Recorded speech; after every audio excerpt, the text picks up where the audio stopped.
Hello everyone, it's me JP from UniqueTutorials. Today in this video I'll show you how to make the full details shows up when deleting any folder, file, program in Windows computer. So without further more delay, let's begin. So right now you can see I have one folder. So if I press delete or shift plus delete, then you can see details showing up about the respective folder or file or program. So you can see only this much of details, right? So if you want to see the full details about the particular folder, file or program while you are deleting, then what you need to do is just open any web browser and just visit to this website link. I'll be providing this website link too in the video description, so you can click there and visit to this website link, and after that just hit enter on your computer keyboard.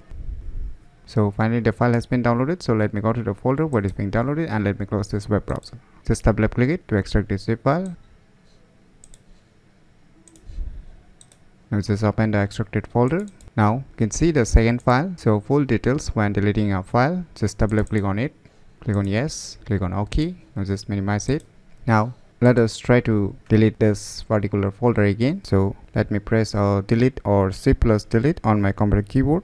Now you can see here the full details is showing up while I am trying to delete a particular folder or file or program. And if you want to hide the full details again, then once again just open the extracted folder and you can see the fourth file, hide full details when deleting a file. Just double click on it, click on yes, click on OK. You can close this window. Now let us try to delete this particular folder. So let me press delete or shift plus delete.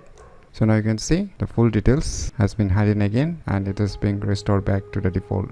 So by using these cool tricks, you can easily make the full details shows up when deleting any folder, file, program in Windows computer very easily. So if you never known about these cool tricks, then you should definitely give it a try. So if you find this video tutorial useful, please click on the thumbs like button, and if you're new to our channel, click on the subscribe button, and lastly, thanks for watching.